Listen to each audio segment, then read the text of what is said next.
Simcha, celebration, Simcha, Simcha, celebration of life.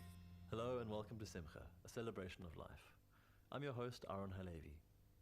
In today's installment of Righteous Men of the Bible, Rabbi Liebenberg tells us the story of one of the most beloved prophets, Elijah.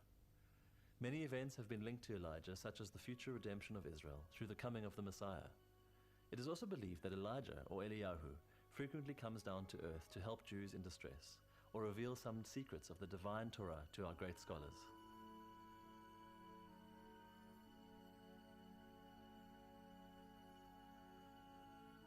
Most mysterious and enigmatic of all biblical figures is Elijah the prophet. We know a lot about what Elijah did, but we know very little about who he was as a person.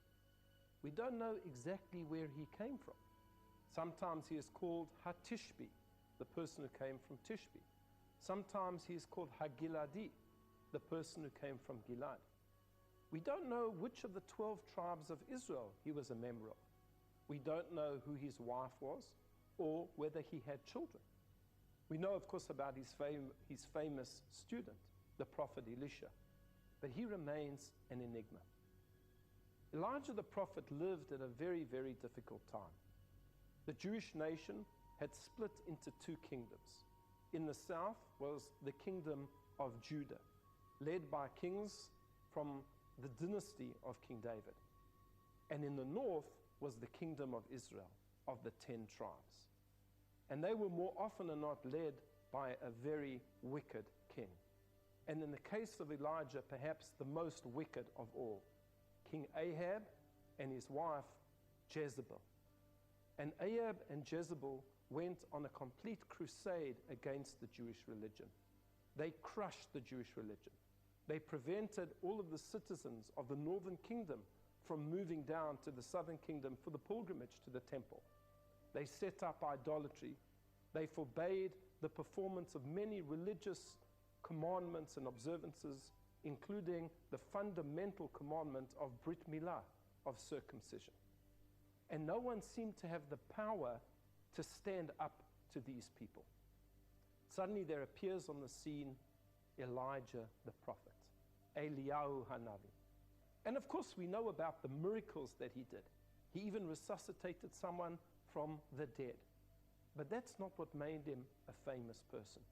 What made Elijah the figure, the eternal figure, is that he stood up to Ahab and Jezebel.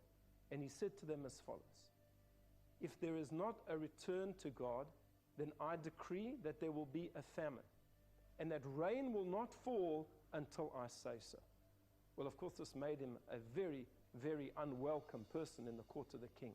He had to flee for his life several times, and God sustained him miraculously. And every time he stood up to the king, and he told the king truth. He spoke truth against power. And yet every single time the king or his wife pursued him, at one point he ran all the way to Mount Sinai, where God had given the 10 commandments to the Jewish people. And there he poured out his heart to God. And he heard a still voice saying, Elijah, you have stood up for me. You have been zealous for my name. I promise you that although you had your concerns as to whether the Jewish people would keep the covenant, and in particular the covenant of Brit Milah, of circumcision, I promise you, Elijah, that in the future you will witness each and every circumcision. And so we have a tradition that at a Brit Milah, at a circumcision for a Jewish boy, we make a chair. And we designate that chair for the prophet Elijah to come and see that the Jewish people still keep the covenant that King Ahab and Queen Jezebel tried to stop all of those years ago. What is the lesson that we here in the 21st century can learn from the prophet Elijah? It seems to be something that's so far away from us. Miracles, wonders, the fact that Elijah didn't really die, but that he was taken alive into the heavens. What can we learn from such a character who seems to be so far from us? And I think the most simple lesson that we can take from him is incredible courage in the face of that which is wrong. There are a lot of injustices that happen in our world. There are a lot of people who are taken advantage of, the poor, those who are vulnerable, and no one seems to stand up. And yes, people are saying in the privacy of their homes, what a terrible thing that there's poverty, that there's oppression, that there's violence against young children. People feel about it, but do they do anything about it? Not necessarily. And sometimes a terrible injustice is perpetrated when good people sit by and do absolutely nothing. But Elijah was prepared not to just sit in his home, but to get up and to protest, and to take his protest to the very highest place, to the court of the king himself. He put his life in jeopardy many, many times, but he was prepared to do it because he knew what was true. And when he saw an injustice, he had to stand up against it. And what is fascinating about Elijah is that he was an itinerant prophet. He didn't stay in one particular location, but he traveled around, specifically the northern kingdom of Israel. He went to as many towns as he could, and he taught them the truth of God. And that, again, is an important lesson to us. If we feel that something is important, let's promote it. Today we have much better methodologies of promoting the truth than Elijah had. Today we've got YouTube, we've got Twitter, we've got Facebook. There's a great deal of nonsense on all of those social media. But if you've got a good message, why don't you put it out there? And in this way you can emulate the very nature of Elijah the prophet. And so it is that Jewish people, when they begin their week afresh after the Sabbath, the first song that they sing is Eliyahu HaNavi, Eliyahu HaTishbi. We ask for somebody like Elijah to come and to herald the revelation and the salvation of God. Because if we have people who are prepared to stand up to power, people who are prepared to stand up to injustice, then we know that the true salvation has come.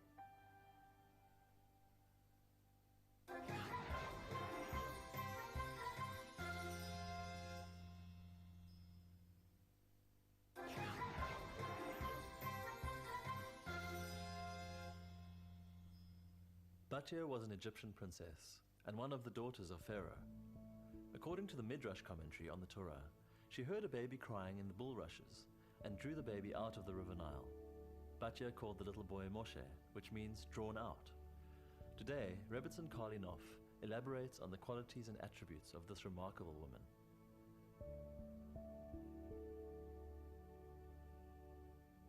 Today I'm going to be speaking to you about a woman biblical character called Batya. She is found in the second book of the Bible in the first chapter called Shemot.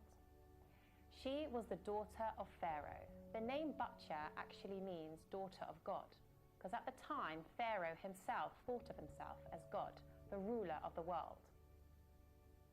Batya being raised in such a home with such a father, you can imagine maybe she would have gone towards his ways.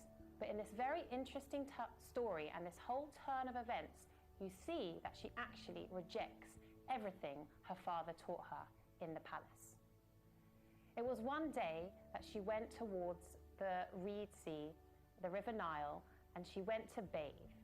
Now, this is an interesting point. Why would a princess bathe in a river? Doesn't she have a bathing place in the palace, a bathroom, especially for her, with all royal gold and glass and beautiful ointments? But no, she's now by a river bathing. There's two explanations for this. The first one is that she contaminated a disease called sarat, which was a skin disease that covered her body and that was very contagious. So she wasn't allowed to bathe in the palace. That's the physical reason.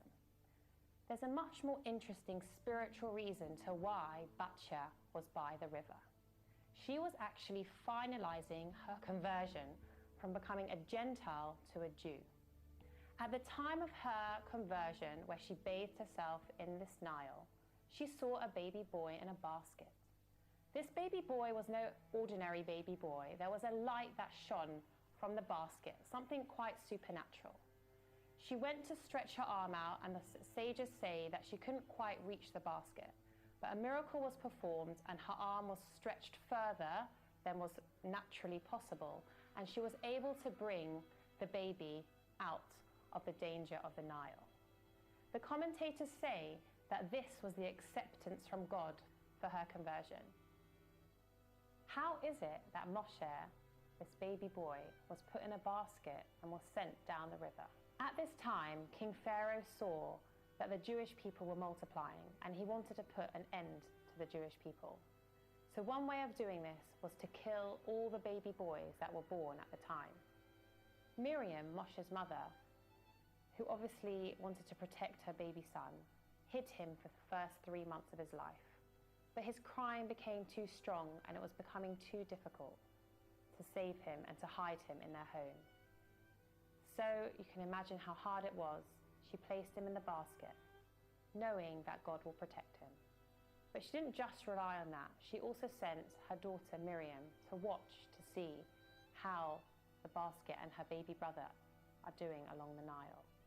And it was when Miriam saw Batya take the baby boy out from the reeds and saw the miracle of her arm being stretched further than it is naturally possible, Miriam felt a sigh of relief, knowing a turn of events is going to come and her baby brother is going to be fine.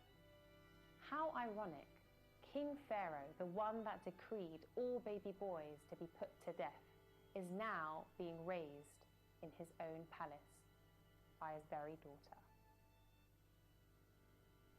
Later on, as we know the story, Moses, who was drawn out from the Nile, ends up being the leader of the Jewish people. The holiest man, the man most connected to God, the one that the Bible is brought down through to then let the people know. Interesting. Why wasn't the man, the prophet that brought the Bible down come from a home where everything was given to him, like from Abraham's family, a rabbinic family, beautiful, everything nice for him? No. He came, I would say in today's world, a dysfunctional family. It wasn't straight. He was taken from his biological parents. He's raised in a palace. He's made to be a pharaoh, even though he's Jewish. But this dysfunctional family, this interesting way of his whole upbringing, he managed to be this great leader, where the Torah, the blueprint of creation, the instruction manual, the Bible, was passed down through him to the people. How did he merit this? What was it about his background that actually made him a perfect candidate to be the ultimate leader of the Jewish people? Batya, I would say, was the most important and most intricate part of his entire life. She, out of pure kindness, drew him out of the water and saved him from death. Moshe, the name, means to draw out. To remind us and to remind everyone knowing about this story that his name, the man who brought the Torah down to the people, he was named from an act of kindness. And so Batya instilled the values of morality, of kindness, of going the extra mile for people, seeing what's wrong and wanting to change it and standing up for justice. It was because of Batya and how she raised him in the palace. Even though the environment for her also was so wrong, she protected him by doing the right thing and helping him towards his journey of greatness. From this story, we can see that Batya is a remarkable young lady. She went out of her way to reject that what she was raised with. All the idolatry, all the corruption, she saw wrong, and she wanted to do what was right. So she went to convert and bathe into the waters. She then sees a baby, a glowing baby. She now feels she's been accepted by God. She then goes to stretch her arm out to bring that baby towards her, and she's not able to reach him. She doesn't give up. She doesn't say, oh, well, it wasn't meant for me. Someone else can take this beautiful soul that's passing down through the river. She went over and above her natural ability to stretch over. She put so much effort in, and then God allowed a miracle to happen. Not only that, she went out of her way to find his biological mother, so that the nursing was of the best quality and of the most natural connection and bonding that this baby that she wanted to help raise was able to have. She then raises him in a palace where the environment is so bad and so wrong. But he still ends up being this remarkable prophet who had the Bible passed through him to the Jewish people. Just showing, just even though our environments can be terrible, awful, dysfunctional things going on around us, we can still choose to do what's right. We can still choose to be better than our environment. This incredible act of kindness made the most unbelievable difference to obviously baby Moshe's life, to his family life, and ultimately to the Jewish people's life and the entire world. This one act of kindness. You never know where an act of kindness is going to lead you, or what's going to happen through this act of kindness. Even if you are in an environment that is not conducive, you can still show kindness. Because those people that are not doing right or being evil to you, they are suffering. That act of kindness might be able to change their ways, and you may be able to elevate them and raise their consciousness level, so that the environment that you think is so bad is then going to change into something good. And imagine every single person, every single day, thought about doing a random act of kindness in the world. Imagine what kind of a world that would be.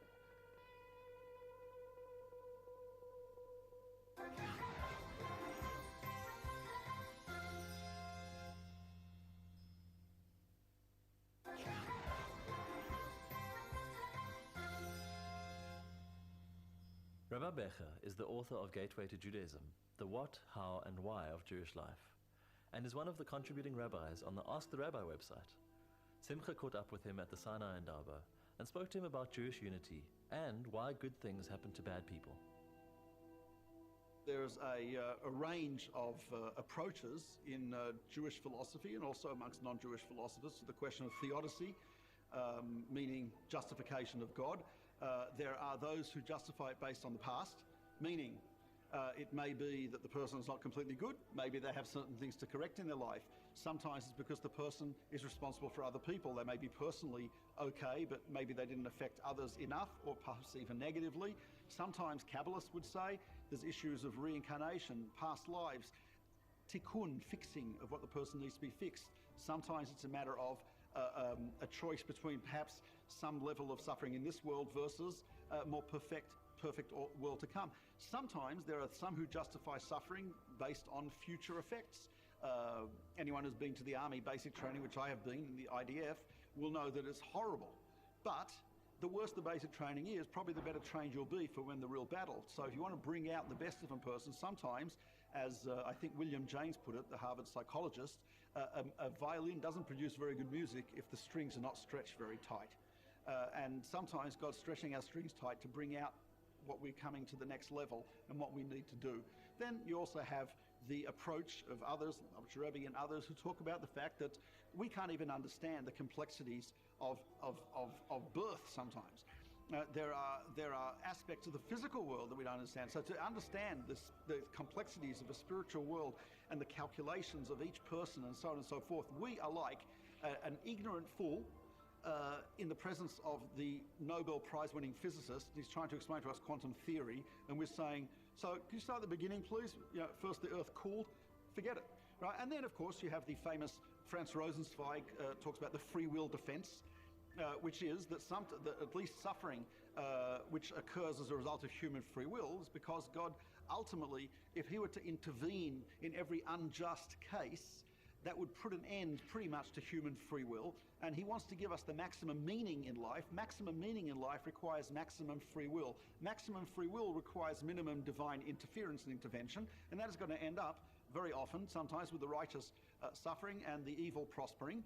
Will there be compensation in the world to come? Yes, but is it better to have the meaningful life in which we have maximum free will, even though there is some suffering? So that's the way it is, and that's the free will defense. Many of us, a lot of humanity, spends much of their life trying to unite with one other person, their spouse. Not everyone's successful, but we spend how much effort, energy do we put into trying to become one with only one other person? And it's not always easy. In my case, it is. My wife's married to me, after all. So, but it is But it's not always easy. People spend a lot of effort on that. That is the desire for unity. And I think that's very, very central to what Judaism is about, to what the world is about. And why is it so? Because the soul of the human being, the Torah tells us that we were created, B'Tselem Elokim, in the image of God. When we talk about the image of God, I don't think it has visual connotations. Tselem, demut, in Hebrew, demut comes from the word dimyon, similarity. Tselem, related to the word shade, something which imitates something else. When we are created in the image of God, what it means is we share certain attributes, certain ideas. We have common ground with God, with the Creator. When we talk about God, you know, one of the terms that we use, one of the descriptions we have of God, the most famous verse, everyone knows this verse. Shema Yisrael, Hashem Elokeinu, Hashem Echad. I think there's very few Jews who do not know that verse. Hear, O Israel, the Lord is our God, the Lord is one. The idea of the pursuit of unity as being the basis of what the Torah is about, Judaism is about, and what the soul is about. That the soul created in the image of God strives to get back to oneness and unity of God himself.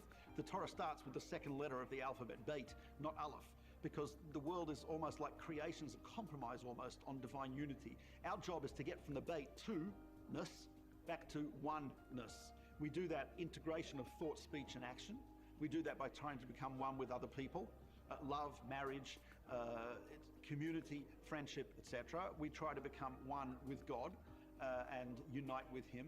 And really that's the basis of much of the Torah.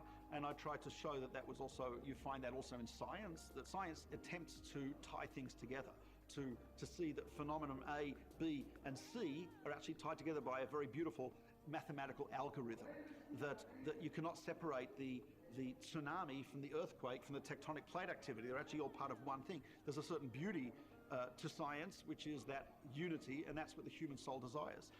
I forgot to mention, but also in music you find the same thing. Past, present, future, the notes you remember, the notes you anticipate, the notes you're hearing, coming together in a unity. It's a very beautiful idea. You can't divorce yourself from the past. You create the future, and you create the future by what you do now. But what you do now is very much influenced by our past. And one of the ideas of learning Torah is we're learning about a guidance for our future, and we're learning our past, and we hope to put the two together.